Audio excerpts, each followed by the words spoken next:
25 साल आप रिश्ता इज़्दिवाज में रहे और फिर 25 साल के बाद आपने ये फैसला किया कि मैंने छोड़ देना है, ये 25वें साल तो फैसला नहीं हो सकता। एक तो पहले मैं आपको बात बताऊं कि ये फैसला मैंने नहीं किया सर, ये मेरी बेगम साहिबा ने किया, और यकीन कीजिए कि इसलिए किया, उनको भी ये एहसास था और मुझे भी ये एहसास था कि शायद हम इतना अरसा गुजारने के बाद एक दूसरे से ऊब चुके हैं। वो ज्यादा ऊब चुकी थी, मैं जरा कम ऊब चुका था। उसकी वजह यह है कि मुझे उनसे मोहब्बत थी और शायद उनको मोहब्बत खत्म हो गई। हुजूर वाला, यहाँ जिंदगी को दवाम नहीं है, यहाँ हुकूमत को दवाम नहीं है, नौकरी को दवाम नहीं है, तो शादी को क्यों दवाम होगा? ये भी तो एक कॉन्ट्रैक्ट है, कॉन्ट्रैक्ट नहीं है आप सर। माँ और बच्चे का ताल्लुक नहीं खत्म होता, आई समझ मेरी बात की, क्योंकि वो एक बायोलॉजिकल रिश्ता है सर। शादी तो एक कॉन्ट्रेक्चुअल रिश्ता है, और जिस चीज में कॉन्ट्रैक्ट आ गया, आप माशाल्लाह कल कराओ किसी चैनल पे बैठ जाए, वो आपसे कॉन्ट्रैक्ट करें कि भाई आप आके 4 कॉमेडियन ले आ तो तू उधर उसे सियाना बना देंगे ते कुड़ियां सामने तो बात देंगे तेरा कॉन्ट्रैक्ट है 2 साल का, 2 साल खत्म हो गए तो खत्म हो गया। तो मैं पूछे तो क्या वजह होगी?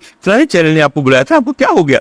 हजूर वाला, कॉन्ट्रेक्चुअल रिश्तों में खत्म होने का एक तरीका होता है, एक मयाद है जो खत्म हो जाती है। इसमें इतनी हैरानी वाली कौन सी बात है? सर जी, मैं अक्सर जगह ये कह चुका हूं कि आप दवाई की शीशी खरीद के लाते हैं ना जट साहब, तो वो दवाई की शीशी आप पीते हैं तो आपको आराम आता है, उसके पीछे देखिए एक एक्सपायरी डेट लिखी हुई है।